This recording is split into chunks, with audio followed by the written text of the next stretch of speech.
guitar, I know the chords. I play my cigar, laying flat on the floor. The east and the west, their battles won't matter.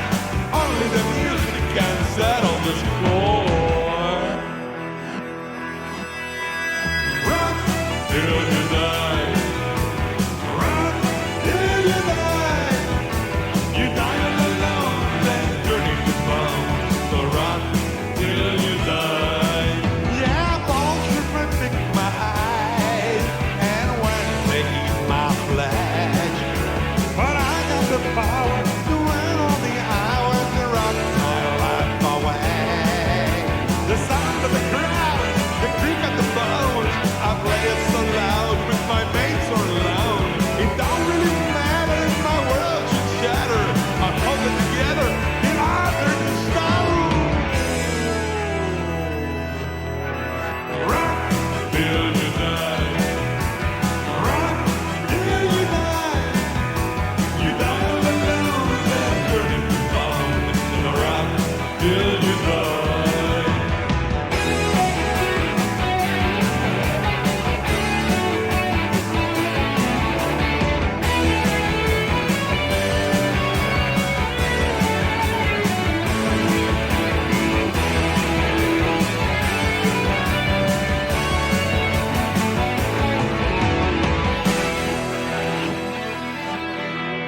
Rock till you die. Rock till you die. You die alone, then turn into bone. So rock till you die. Rock till you die. Rock till you die. You die alone, then turn back to bone. So rock till you die. Rock till you die. Rock till you die. You die alone, then turn into bone. So rock till you die. Rock till you die. Rock till you die. Rock till you die.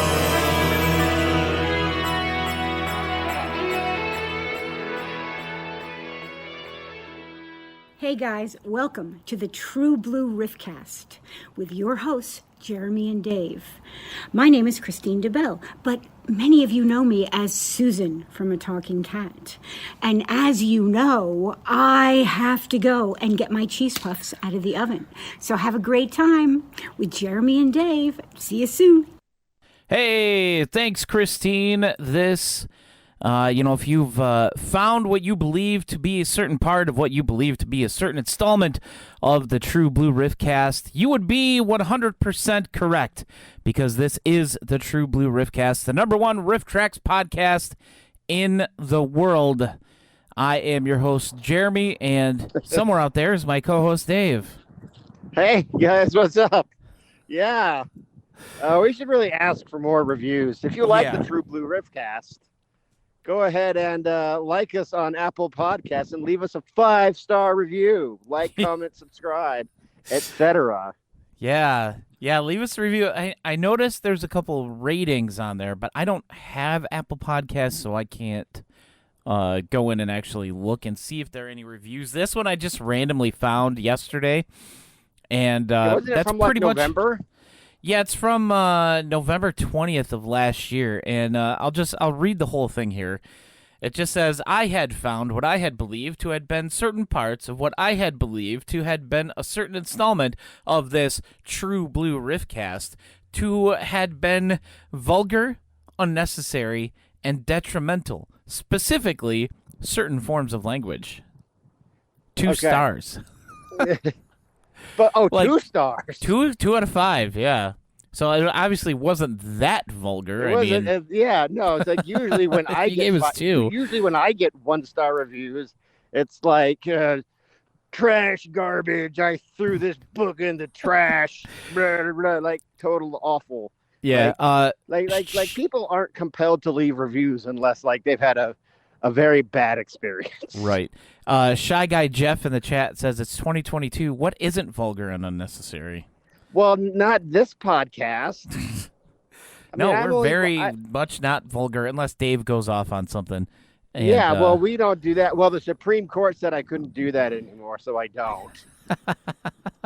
So yeah, the ruling came down and said, Dave, you can't say the C word because Jeremy can't edit it out anymore. I can't edit it, right? Yeah. So believe it or not, man. that would happen all the time before. I would just do that just to annoy Jeremy. Yeah, he would do it just so I had stuff to edit. But now that we're live, he kind of keeps it under control mostly. Yeah, because I'm not a total a-hole. I just, No. you know, it's a gimmick, guys. Yeah. It's a gimmick. Oh, man. So you have to be sensational. Yeah, It's one so of what's my new there, rules Dave? of writing. Be sensational. Be sensational. Anything new going on? I watched Mikey last night. That was pretty cool. Yeah, we'll be talking about that in just a little bit. Oh, geez. Shy Guy Jeff says, crap, we can't say Coke anymore. It's a Pepsi show now. I wish these places would have both for once. Yeah. Yeah, no, it's definitely not a word that rhymes with Runt? bunt. Bunt? Yeah. Oh, Dave. So I am, I've got some new stuff going on. I'm technically unemployed for about another week. Yeah, but we both know that that's not a real thing. It is. I mean, I'm on an unpaid vacation for about another week, it looks like. I'm by the road, guys. Sorry. Yeah. I am going to be starting a new job, a new management position with a different company. I'm going to be getting paid a considerable raise from my previous employer. So, Nice.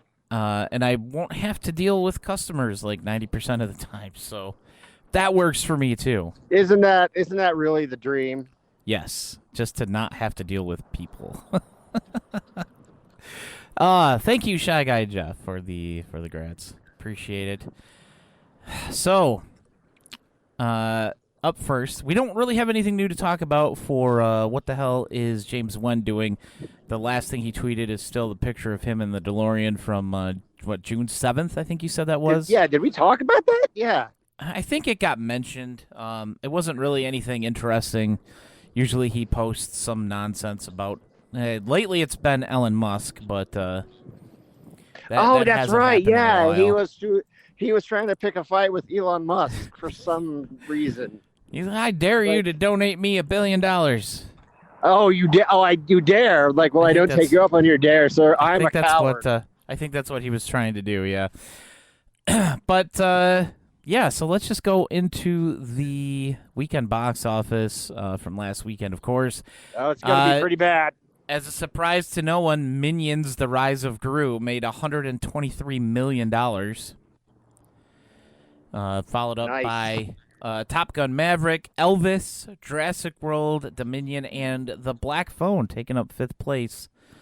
Where's Lightyear? Lightyear was 6th. Oh, man. And the mail is here. Give me just a second. I got to mute for a hot sec. Oh, okay. Well, I can't really judge him because for a minute there, I was walking on a highway.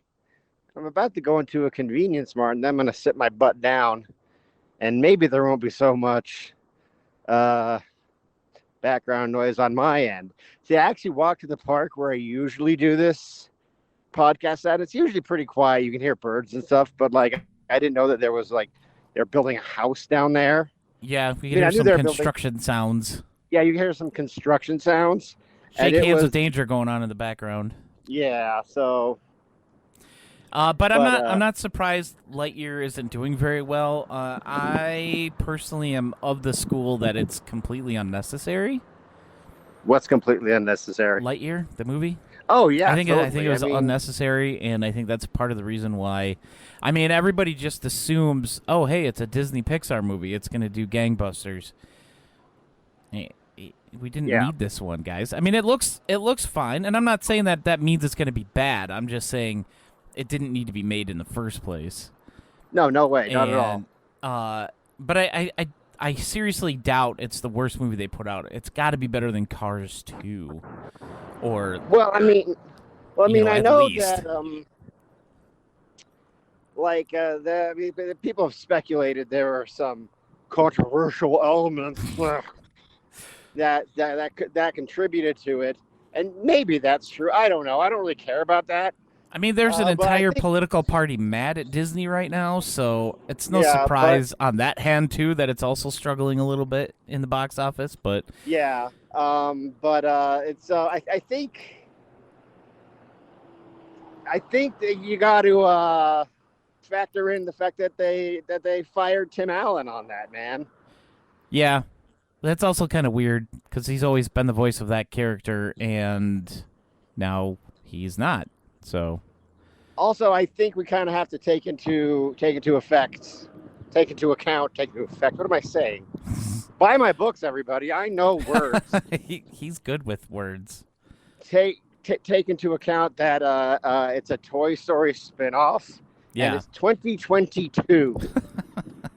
It's like when they did the Cars spin-off of Planes. Yeah, it's like, oh gosh, it's really windy out here. This is going to end here just a second. I'm going to go in here to this convenience store and grab a drink and then sit down and do the podcast from there. So Yeah. But I obviously this weekend the new leader in the box office is sure to be Thor: Love and Thunder. I already have my tickets for it for tomorrow morning at 11:55 a.m. because so you're seeing it? yeah, I'm gonna Yeah, see it early because I'm unemployed. I can do things during the day now. And I work at night, so I can only do things during the day, and then it feels like it's 11 o'clock at night. there was literally 8 tickets sold for the show that we're going to see tomorrow when I bought my tickets last night. So Really? I'm sure more tickets will be purchased, but it is the 11:55 showing. So, I mean, we're seeing it on the. It's not an IMAX because this is Imagine Theaters, so it's the EMAX screen. And the tickets are only $8 a piece for that early, so that's a pretty good deal as far as I'm concerned. Shy Guy Jeff says they just made a Toy Story Fall 4 pinball machine too. Interesting. I have not seen that. Of course, it's been a while since I've ventured into an arcade. The last time we went to a place that has an arcade, it was closed. So weren't able to go in there and check that out. I don't think arcades really exist anymore.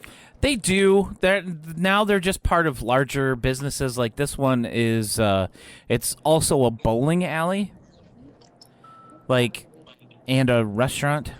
So it's kind of like a Dave and Buster's type deal, but with bowling as well. Because why not? Yeah, man, that dang PS2, the PlayStation 2 killed the arcades, man.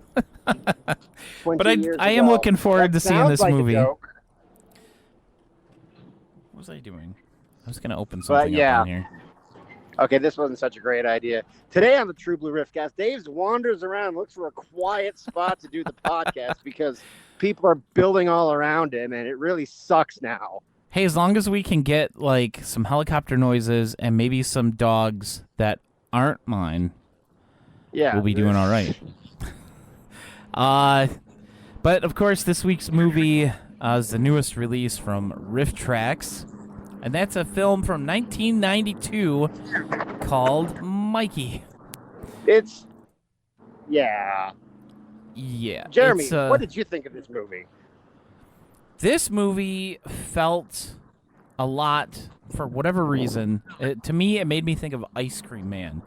It's serious Howard. Ice Cream Man vibes. I don't understand why I felt that way, but I know I mentioned it to Dave earlier, as soon as I got done watching it.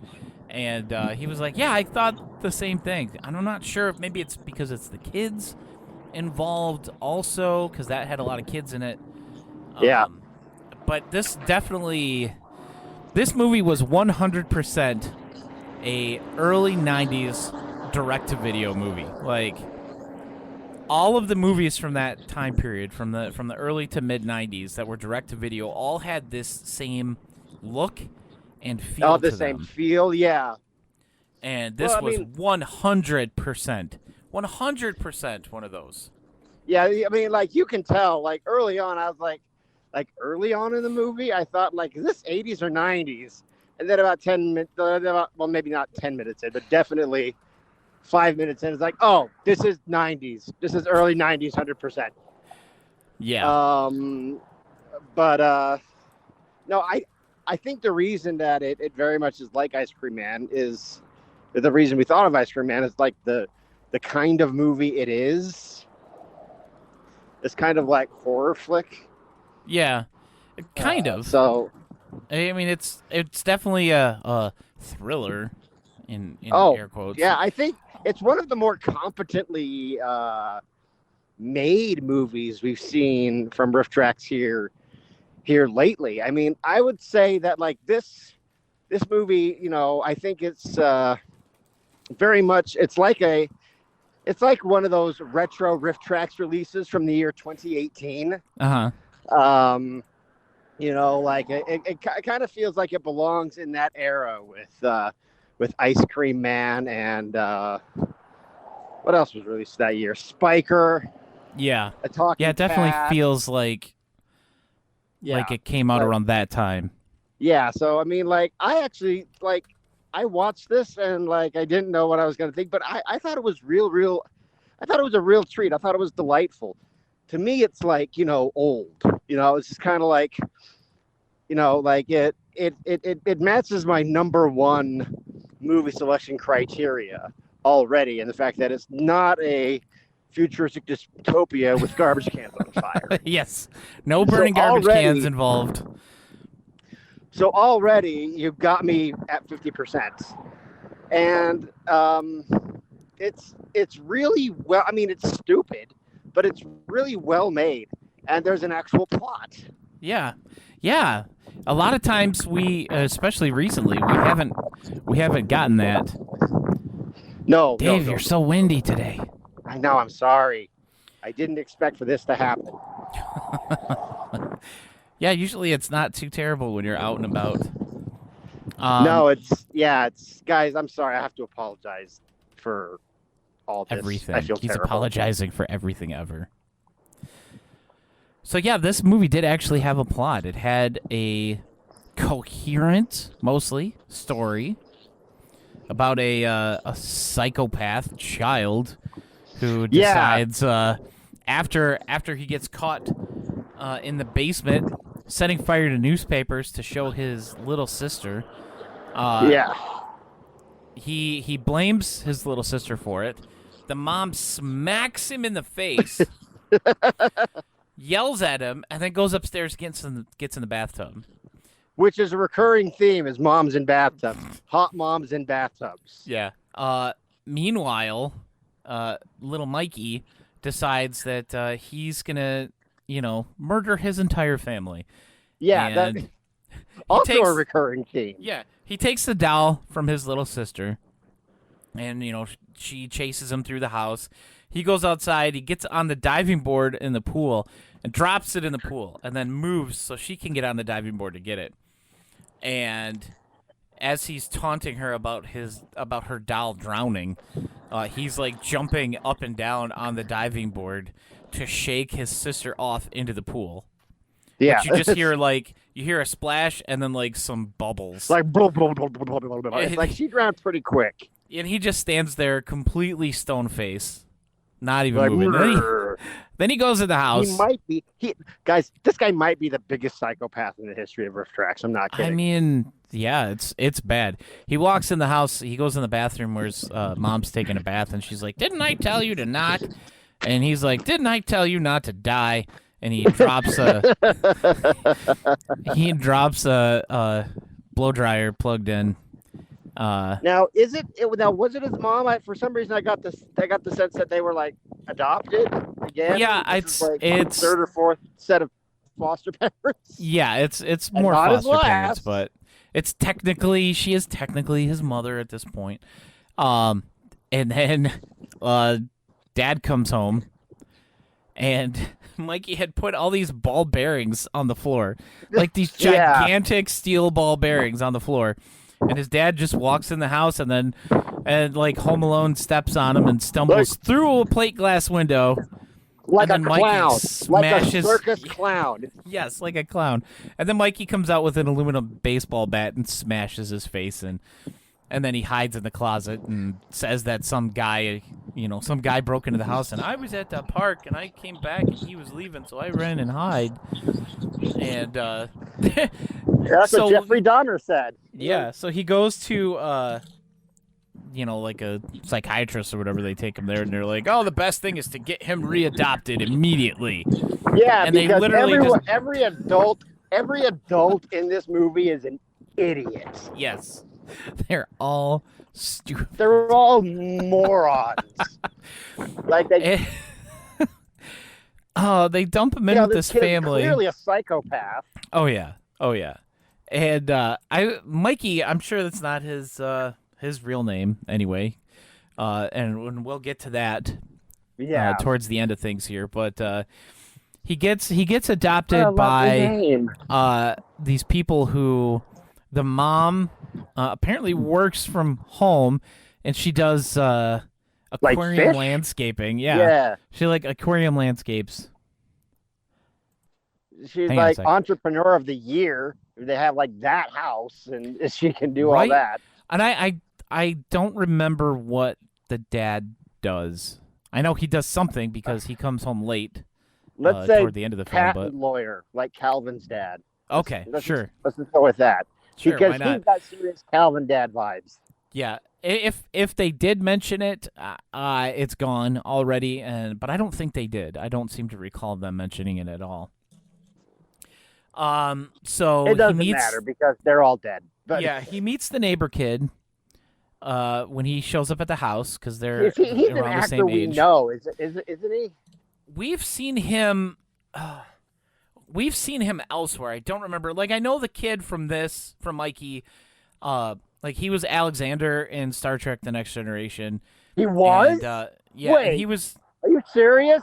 Yes, he was Alexander in Star Trek: The Next Generation. No way. Yeah.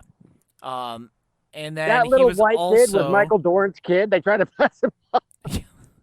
Well, and that was the same year that this movie came out was when he started in Next Generation. That was Alexander on TNG. Wow, that's mind blowing. I can't believe I didn't. But now it makes so much sense. Yeah. And then after that, he went on to be the kid in Blank Check, where he was a completely different type of psychopath. I don't even know what that is. It's a Disney movie where this kid ends up with a blank check and he buys a mansion and ends up smooching this lady who's in her 20s. It's weird. Well, they made that movie. It's called Big. Yeah, it's big without the wish part. Yeah. I'm trying to look and see if the other kid. Oh, look at that. You guys can't see it, but I'm going back to the quiet part. And I'm also walking backwards down this long country road, and I have my phone right up next to my neck, so that the wind doesn't blow into the microphone. This is the most absurd thing I've done in a long time. And someone get satellite footage of 2250 Marriott Slatterville, Utah. That's where I am. And if you can see the numbskull walking backwards down the road, that's me. Hi, everybody. This other kid was actually in a lot of things. He's got... Yeah, he's very ugly and very credits. Recognizable. So he was in Jurassic Park in a bit part. He was the volunteer boy. Oh, that's right. Yeah. Where didn't Sam Neill threaten to cut his guts out? Yes, I believe it was that kid. He also has done a lot of voice acting, which is interesting. Well, that's what a lot of them do. Yeah. That's what Mark Hamill did. Yeah. Luke Skywalker. Live action just didn't work out for him. Yeah. It's Star Wars. It's a shame that never made it past one movie. I don't know. Yeah. So he meets this other kid. The kid's got an older sister. He ends up falling in love with the older sister. And, who it's understandable. I mean, yeah. She's kind of a hot. She's very early. She's a very early 90s hot. Yeah. He decides that he wants her for himself, so he tries to electrocute her boyfriend in the hot tub. Not tries. He did. Well, yeah. After, but, okay. Well, first we have to talk about what he did first. We first have to talk about how he murdered that cat. Oh, right, Just sudden, just like out of nowhere, like. We had to get that urge out somehow, right? I mean, Yeah, like. But like, of course, I don't even know what to say up... about it, but we have to talk about it. It's just like we're just like, what's this? And suddenly he's just like petting the cat, and suddenly he just like murders it, like. Yeah, and he puts like... the corpse of the cat under the boyfriend, who has some stupid name like David. Yeah, I don't David's know, I can't such remember a it. dumb They name. said it 10,000 times. But put it under like the because they were gonna smooch, and I don't want to be vulgar or unnecessary, but they were about to engage in the reproductive act there in their parents' house, and Yep. so something happens. He breaks a window and he puts the dead cat under the boyfriend's car wheel, like under the tire, and the boyfriend, like, she kicks him out for some reason. Like, this dude gets so close to having sex like 3 times in this movie, and every time the girlfriend is like, "No, you have to leave, or I don't feel like it." Womp. Or I Never have to mind. go answer the phone. It's not like you'll be dead by the time I get back. Yeah, it's not like someone's gonna throw a boombox in a pool and or hot tub. That wouldn't have killed him, I don't think. No, not in something of that volume of water. I don't think that amperage. In my science talk. But of course he ends up going after his current foster family. Stabs mom in the neck with a shard of glass. The school principal and the mom's like best friend, who's Mikey's teacher, show up. Yeah. Like after the teacher like is looking up stuff on the computer, and she sees something about what was it, his last family or whatever. Yeah. Okay. My brain's already purging this movie. The teacher. Well, I don't know why this movie was delightful. I know, I enjoyed it. Like I think the it's just teacher and commonplace. the principal Yeah. decide they want to be like, I don't know if Encyclopedia Brown is the correct reference for this, but they want to do, they're like Miss Marpling. They're like Hercule Poirot-ing their way. Like there's something not right about this kid. They're like the smartest adults. Well, I mean, maybe the teacher is, but the principal is certainly a colossal idiot. Well, yeah, we'll get to that in a second. But they're just like, hey, there's something not right about this kid. And so they go on this detective. Okay, here. They do their best Columboing.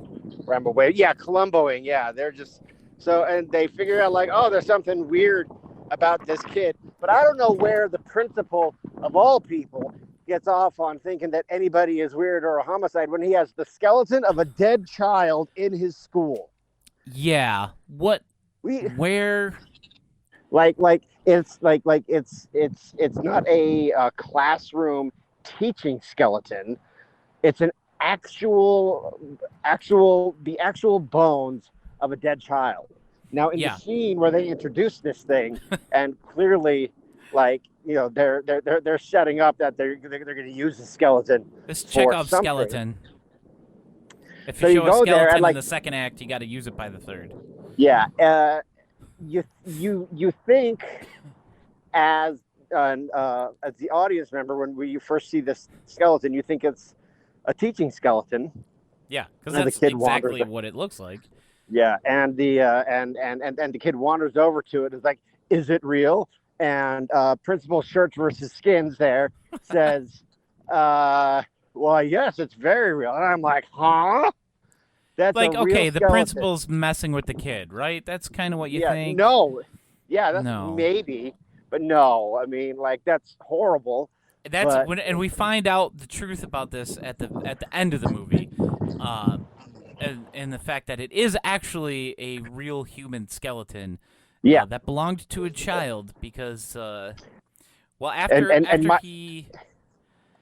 he Mikey Chucky's asked, mom, yeah, and he Mikey, slashes yeah. her throat with the glass. Then the principal and the teacher show up at the house. The principal sets his gun down. He has a gun. He has a handgun. Yeah, he sets it down on the counter.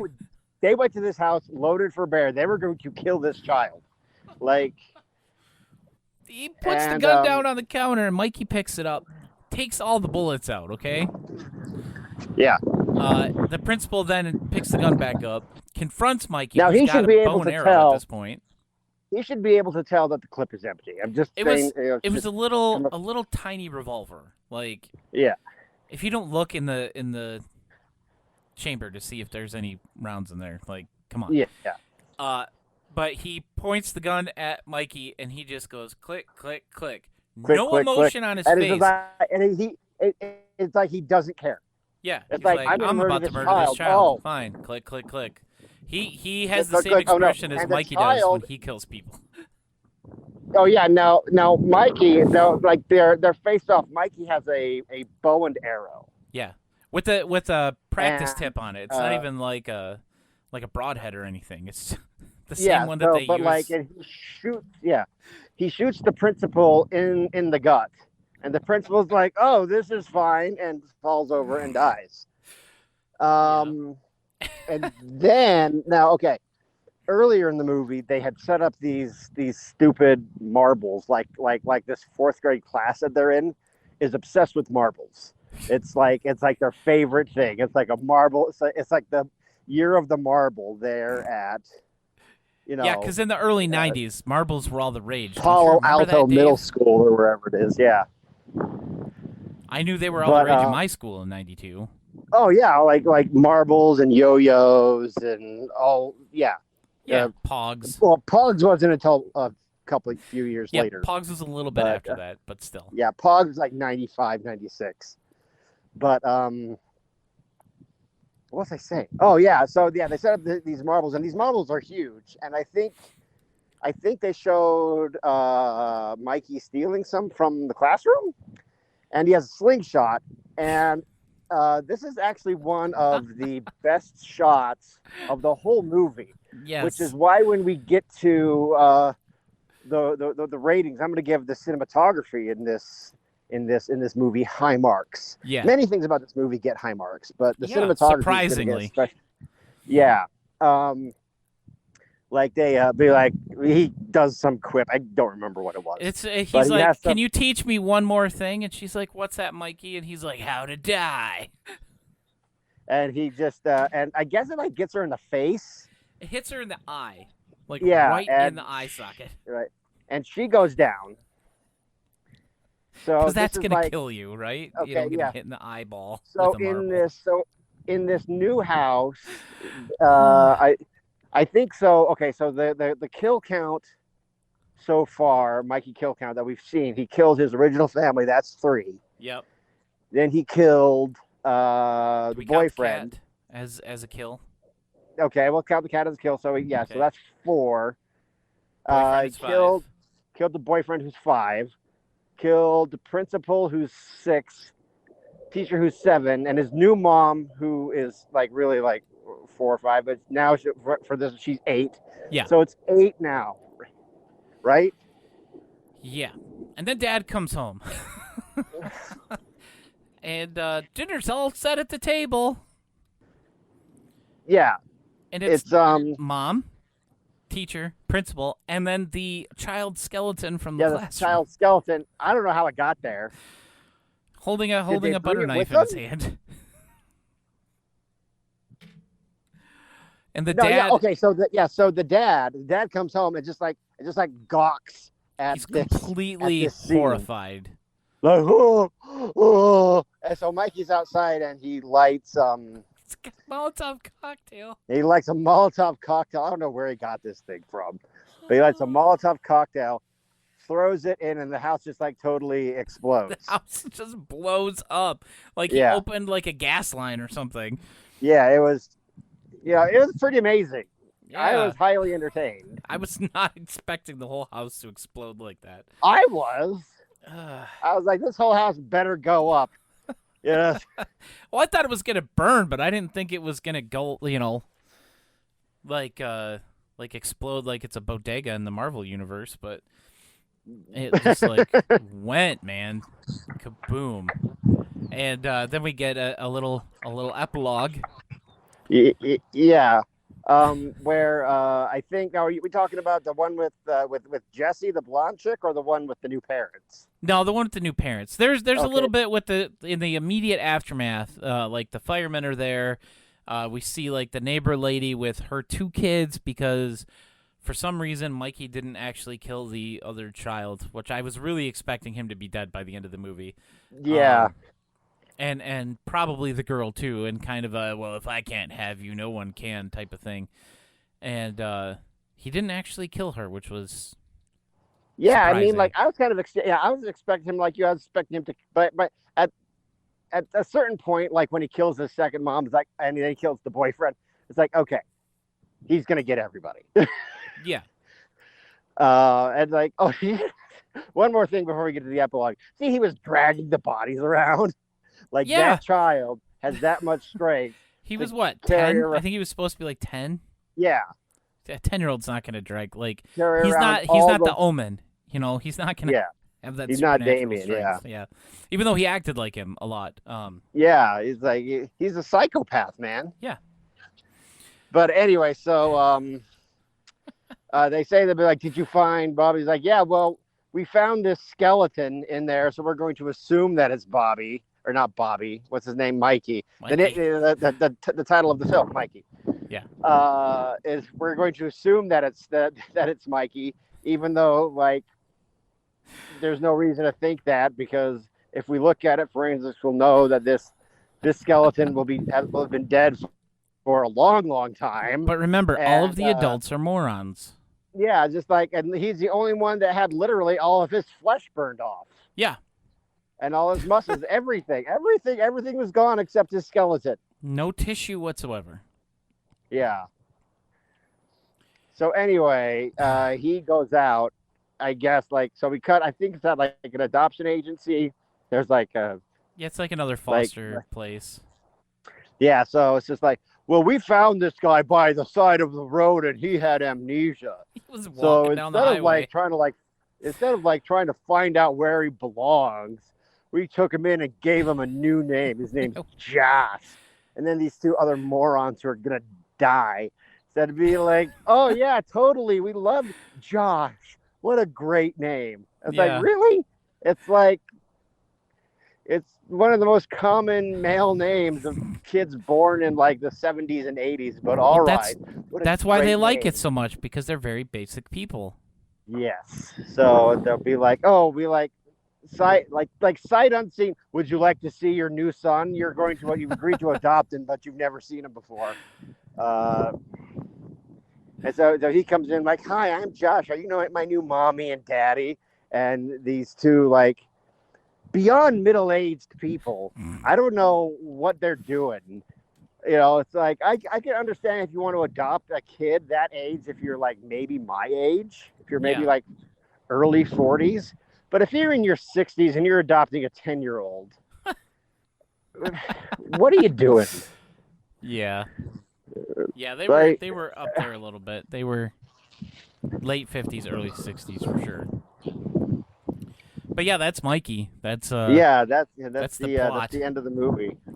So what do you think on plot out of 5? On plot, if we're going strictly by RiffTrax movies, by that standard, I think I have to give the plot in this a 5. A 5? Nice. I was going to go with 4, but I always defer to the higher score on this. Like yeah, well, I mean, because like it followed, like things happened. Every scene advanced the story. There was no wasted motion in this. There was no driving and parking scenes. Every scene had a purpose. Every character had to be there. If you take one scene out or one character out, this movie doesn't work. Functionally, it's an extremely competent movie. So that's why I'm giving it a 5, because we don't get that very often with RiffTrax. No, we hardly ever get that. The most we usually get that is when it's like just the jokes of something else. But like, there's like no VODs. fat in this movie at all, like at No. all. No, surprisingly, like this movie has a 5.6 out of 10 on IMDb, which And I for don't a movie that understand RiffTrax why. did, that's pretty high for a Yeah. RiffTrax movie. Well, I don't understand honestly, why it's that low. I thought it would have had like 7. Honestly. yeah, it should be higher, but again, this was a direct-to-video thing, so less people are going to have seen this than, if it was released theatrically. Our next point is acting. How do you think the acting was? Well, I think I got to get like on the sliding RiffTrax scale. The acting wasn't that bad. I mean, it's stupid. The script is dumb, but I mean, the acting is. I thought it was solid. I'll give it a 4. 4? Yeah, Yeah. I think everybody did okay. It's It was better like you said, than it's the sliding RiffTrax scale, so we're only scoring this against other RiffTrax fare. Like we're not Like, scoring I- this on its own, just in Yeah. general as a movie. Yeah, Just for those of you I listening. think that I would put this on the same level as acting as, say, Max Havoc. Which was competent Yeah, acting. At least this didn't have a lot of weird foreign, vaguely European accents in it. yeah, no. Had that going for it. You know where everybody in this movie is from. They are all from California. Yeah. Okay, so you mentioned the script. That moves us on to our next point of dialogue.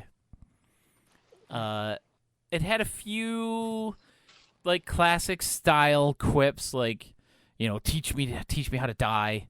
Yeah, When he's killing his teacher and stuff like that. But a lot of this I don't think movie, I can the give the dialogue dialogue. wasn't great.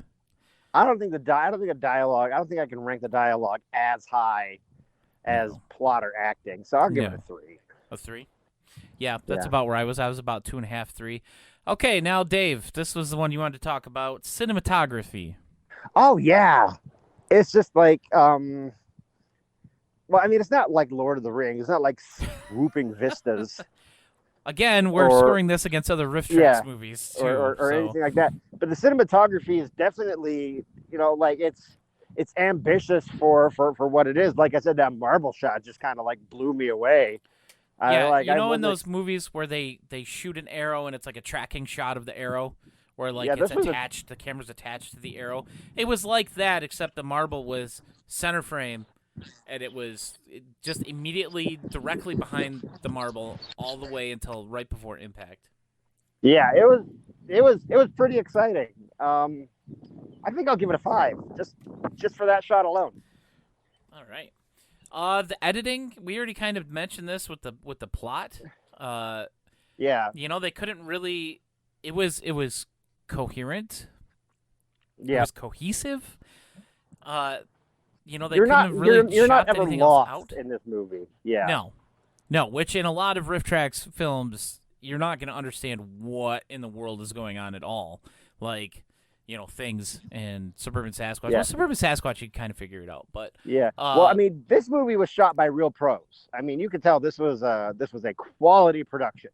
yeah, we do talk about this from time to time. How with certain movies, like Manos, The Hands of Fate, if there had been even one person who was competent and they knew what they were doing, it would have been a better movie.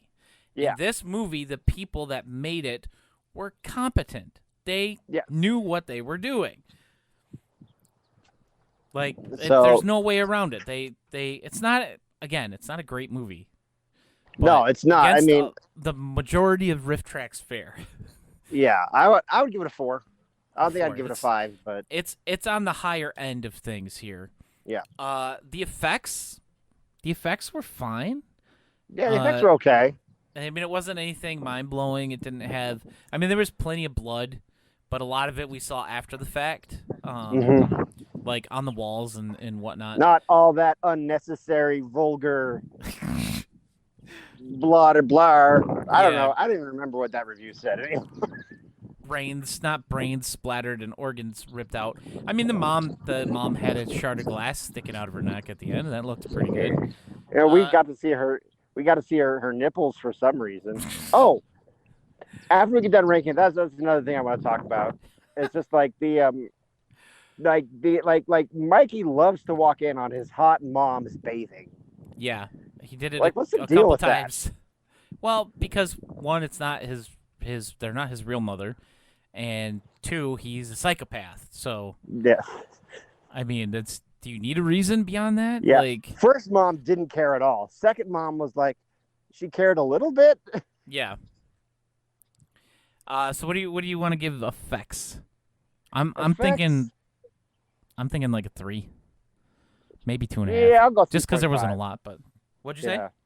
I'll go 3.5. This is 3.5, like, what's alright. it called? Where what's that game show? The Price is Right. Where Yeah, you get close as you can without going over. yeah. Like 1401. And the guy before you did 1400. Yeah. And it's like you prick. Screw you. Yeah. What about sound and music? Everything was fairly generic in this. The music was, it was, you could tell they were going for a very Stephen King vibe, like 70s, 80s Stephen King movies. I would agree That kind of vibe. So it went, I mean, like, it's better than the score for, like Ice Cream Man. So, like, It's not hard 3. to do, though. Yeah. And the directing, I think this has got to be fairly high. I think I'll go 4 with directing because, I mean, like, everyone, all the actors did their job. I mean, no one was especially horrible. Yeah. I mean, there were some bad performances, but like they did well with what they were given. Yeah. And then my favorite category, aside from the riffs, is the character and personality of the movie. Oh, I think I gotta go with 5. Yeah, this one had a lot going for it in that category. I was very pleased with this movie selection, honestly. Yeah, I was not expecting anything amazing out of this film. It exceeded my it was a good surprise.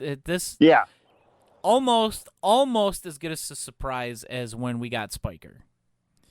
Yeah, because that movie was not like, quite, oh, this is gonna be there. Not quite, but almost. It was pretty good. It was pretty good. It was in the same area, not quite as high, but in the same area at least. And then of course the riffs on this one. Oh, the riffs are so great. They had. It was we had some so good dark. callbacks. We had some really good callbacks. Yeah, oh yeah, there was really a lot good of darkness callbacks. in this The one. like safety woman. I liked like, when he was trying to knock his sister in the pool. They were just like, wow, this cornet short about pool safety is real dark. Yeah. No, but there just was like some good stuff in here. I think this is one of the darker dark humor riffs that they've done in a really long time, and I really liked it. I appreciated it. I mean, you kind of have to go dark with a movie like this, though, about a 10-year-old who's just running around It's murdering like people, all murdering over the place. everybody he meets. Yeah. Like oh, every you're an adult? like, You're gonna every die. adult he meets, except for the girlfriend, I think he murders. I think he murders every adult. Pretty much. Well, he doesn't kill the neighbor mom, but I don't know if we really see her on screen. I was about to say I don't remember her very much. She was in the house because they were waiting for him when he showed up to introduce him to the other kid, and we see her comforting her son at the end in the aftermath. Like when the ambulances and fire trucks are there. But yeah, I don't really recall seeing her outside of that. Yeah. Now, I'm surprised we didn't get any more random kills in the movie. You know, we had the cat. That was the only one that was the cat really was the cat was totally out of nowhere, Yeah. So yeah, man, it's just now can we talk about the girlfriend for just a little bit? I specifically like her outfit. She has like this pink leotard that she wears under her clothes all the time. And carry over from the pool. days in the 80s. No, the thing is like she does this like because we've already seen mom and number 2's boobs in this. Yeah. Okay, so like they're in the hot tub when in the scene where in the boombox scene where Mikey's a little bastard. What he does is like he calls the girlfriend from the other house and like puts the VCR. I love the close up of the VCR buttons. I thought that was a nice touch. It reminded me back when I wasn't 40 years old. So and he puts the TV next to the phone so that the girlfriend will be like, Jesse will be like, hello, what's this? Like, there's like, it's not quite. So it's like a great trick. Yeah. But like right before that, this is like the second or third time, and they even make a joke about it, like the boyfriend is gonna die with a painful boner. Yes. They're about to get it on in the hot tub, and the phone rings, and she's like, "I have to go answer the phone." And she gets, but before that, she was like doing like this weird striptease. You're like, "Oh, we're gonna see her boobs now," but we don't. Yeah. No. She's wearing like this same like long pink, and like she gets out of the this long pink one-piece swimsuit, and she gets out of the pool to go answer the phone, and you can see like the swimsuit goes like all the way down to her ankles. Like, this is not a joke. Like, she's just like, modest, Dave. It's a very modest. it's like like even like for the strength of youth, for all you Mormon listeners who grew up in the 90s, for the Strength of Youth pamphlet that for modesty and respect for our bodies wouldn't even go that far in our extreme purity culture. Like, that is some extreme purity right there. Yeah, she probably didn't even never mind. Never mind. I'm not going to say it. Never mind. Oh, I want to know what this joke is. Nope. Never mind. It's I was going to say she probably didn't ever participate in soaking, but Oh, okay. I don't know what that means, but you don't know what that means? Oh man! All right. I don't know. Does it have anything to do with the Terminator movies? Because I haven't seen those either. No, it's a Mormon thing. Wait a minute. It's a Mormon thing. Soaking. Yeah. Well, I've been a Mormon for a very long time. I'll tell you about it after. I've never heard of this. Okay, I'll tell you about it after. How are you going to tell me something of a Mormon thing? How does this work? Is this where I'm not soaking? Yeah, this has got to be something that like some other word somebody else made up for something. Anyway, it might be. Anyway, we'll talk about it later. The question of the day, of course, Dave. Would you watch Mikey Unriffed? You know, maybe. It's possible. I don't want to say yes because I don't know for sure. But I think out of all the movies we've watched lately, when I watched this one on Rift, I think it has the high, like, it's not a flat no. Usually it's a flat no. Yeah. No. This, maybe. Maybe. I probably would have watched this if I had found it before RiffTrax released it. I don't know if I would have finished it, because there is a little bit in the middle where it's kind of, you know, it's kind of plods along. Yeah, I mean, there's just story. There's not any like action. Like I said, there's not like any like real random kills of people. Which, if they would have thrown in like maybe one or two of those, like, you know, some adult says something dumb to him on the sidewalk and he follows him home. Or just like kill a janitor at the school. There you go. Like, nobody cares about the janitors, so like Mr. Brown is dead. Huh. Okay, let's go along with our day. Yeah. So overall, Dave, the score that we ended up giving this movie, 41.5 out of 50. Wow. This is our highest ranked movie. I haven't been keeping track of all the rankings. Like, I don't have them in a document. I probably should. But I know we haven't. I'm pretty sure, because lately we've been giving everything like zeros. Yeah, the closest we got was probably Yambao. 30. It was like 31.5. It was Yambao, but I think it was either 31.5 or like 35.5. It was pretty up there. Not anywhere near this, but yeah, this is definitely. It's bad that this movie can score higher than a recent quote blockbuster release from a well-established or well-known director. Yeah. Yeah, I Yeah, mean, like, that's man, that's Mikey. man, you think about like The Sixth Sense, right? And how crazy big that movie was in '99. Like '99 had some crazy big movies, Yeah. like The Matrix and Blair Witch, I think, and just like a bunch of like really high profile movies that people still talk about today. And I think The Sixth Sense is probably like at the time, most people were just like, with the exception of maybe The Matrix, people were just like they're like heads were exploding. It's like we've never seen a movie with a twist ending before. He Yeah. goes from that like 23 years ago to old. All right, here's the movies from 1999, okay? Okay. There's, we've got The Green Mile, Yeah. Oh. Fight Club, Eh. which I don't really care about, but, it's a very popular movie. Yeah. The Iron Giant, That's another one I don't really care about, but many people do. Toy Story 2, That one's excellent. a little film called Star Wars Episode 1, The Phantom Menace, The Mummy, the one with Brandon Fraser. Brendan Fraser, which is Yeah, actually pretty fun. I mean, it's not good, but it's fun. American Beauty, which was another really big one. She's All That. 10 Things I Hate About You. So there was a lot of movies like 10 Things in I Hate About You, which is what 1999. Heath Ledger is most known for.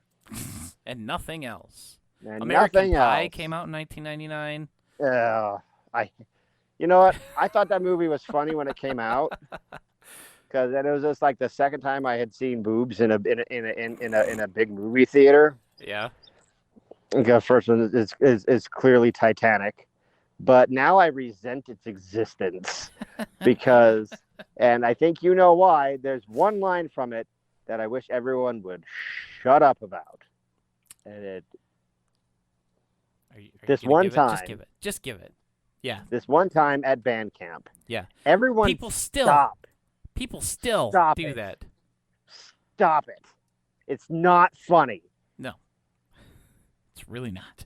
It's from a bad movie and an even worse actress. Okay, just stop. Yeah. Anyway, that's Mikey. Yeah. Highly recommended. Highly recommended. This is an outstanding release. Yeah, from this the is folks like at RiffTrax.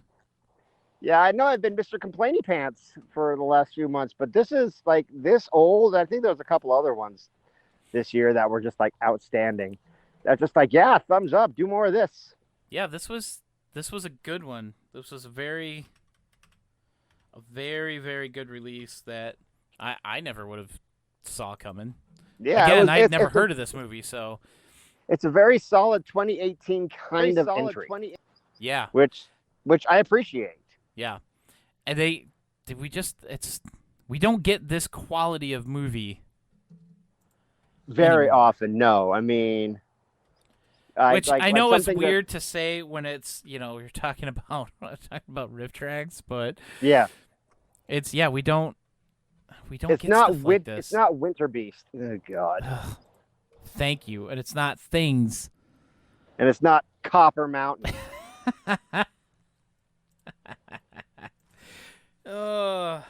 I'm still mad about that. Still mad that I had to watch Copper Mountain. Yeah. Yeah, Like, it's I- definitely like, no I- Dangerous Men.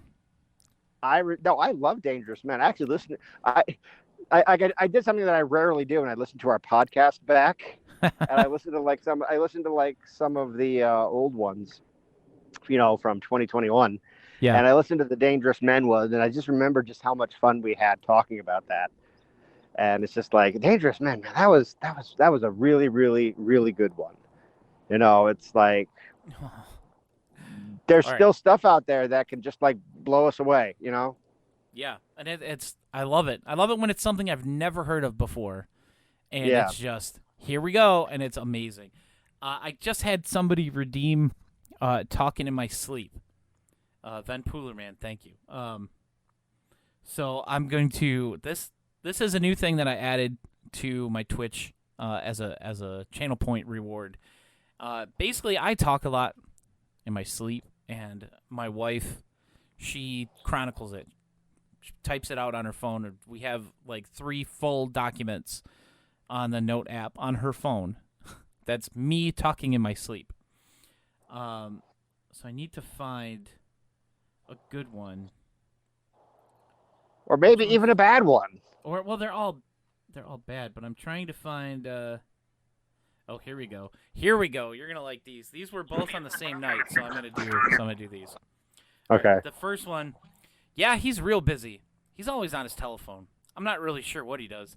He always has a fancy suit on, and he always smells like leather. Like walking past Wilson's. You remember that place? I had a coat from there once. Yeah, my wife got it for me. It was super heavy. And scene. Jeremy, why are you talking about me in your sleep? That was the first one. And then the second one, this is one of my all-time favorites. Yep, butchered it myself. That way you know you get the best cuts. Got a whole shoulder over there. The only problem is the kids gave her a name. Yeah, it took a while to convince them that they'd be okay eating Gertrude. But look at them. They think she's delicious. You want some more thigh? I got some roasted calf over there, too. Jeremy, And these aren't seed. real. No, I swear Jeremy, to God. Jeremy, I Jeremy, swear you're to not saying God. this in your sleep. Jeremy, your wife is messing with you hard. No, I swear to God. Well, I know you think that. Well, I'm saying this is an elaborate, brilliant, practical joke. Your wife. I don't has know how she'd convinced be you able to that come you're up with this stuff. That you're saying these things I don't even know in your how. sleep. I don't even know how I came up with this stuff. Good. Well, it doesn't matter how she came up with it. It's brilliant. There's one about a restaurant idea that I had called Slaw and Order, where it was That's pretty called good. it was called forensic gastronomy, and if you could figure out the crime, then you would get a mugshot on the wall, and every dish came with coleslaw. So Slaw and Order. Law and order. I actually I get it. I actually made a logo the other day for that restaurant for my friend to use in he like paints minis and stuff, and he's working on a cityscape right now. He just painted this big mural, a fountain of like Stan Lee, because it's all like Marvel for some Marvel game, and so he's going to make that a restaurant now. Slaw and Order is going to be one of the restaurants in his city. Nice. So, yeah, there you go, Van Poolerman. Thanks for redeeming that. And, hey, if you guys enjoy the podcast... Oh, we're ending? Okay. Make sure that you follow here on Twitch, or go to Twitch and follow us if you're listening to this after the fact. That way you'll never miss an episode. You'll always know when we're live. And if you can join us, great. And also you can subscribe here on Twitch. That will help us out a bit. You can go over to patreon.com/trueblueriffcast and throw a couple dollars our way that way. Otherwise, thanks for listening. Thanks for hanging out with us. Appreciate it. Make sure that you leave us a review on whatever podcast platform you listen to us on, and then send it to us. Send us a link so we know it exists and we can see it, and we'll probably use it in a future episode, like we did that really weird one that we got that was almost certainly written by a bot, just because of the redundancy in the language. But send it to us. You can either do that on the Twitter account for the podcast, which is at TBRiffcast, or you can send it to me directly, Jeremy at trueblueriffcast.com, or you can send it to Dave. Yeah, you can send it to me, Dave. Send it to davechadwick.info@gmail.com. And you can check me out on the web at davechadwick.info. And I'm on Twitter, dchadwickauthor. And you can go to Amazon and Audible and buy all my books. Son of Santa is nearing completion. I got word that it's actually all recorded. They just need to do some editing on the final chapters. Nice. Our good friends who listen to the podcast, Colette Thomas and her wonderful husband Josh Flowers, are taking care of that for me, and that'll be soon. I don't have a date. I don't want to put any pressure on them or anything like that. But yeah, it's going to be great. Cool. I'm looking forward Love those guys. to hearing those other two. The other one, oh my gosh, Tumbleweed Chronicles. Yeah, Great the audio Tumbleweed Dossier. Dossier. The Tumbleweed Dossier. What did I say? Chronicles? Yeah, Yeah. the Tumbleweed Chronicles. Sorry. Dossier. Tumbleweed. See, that's why you're here, Dave. Yeah, I'll just tell you the name of my book. Hey, maybe we should have a special episode of the True Blue Riffcast where I bring the narrators from my books on, and we can talk about it. We can get Haley, we can get Colette, we can get the guy who did Happy Valley. I haven't talked to him in months. But yeah, maybe future. And if it doesn't happen, we'll just pretend like I never said anything. Yeah, that's easy enough to do. All right, guys, we will see you next time right here on the True Blue Riffcast. Rock till you die.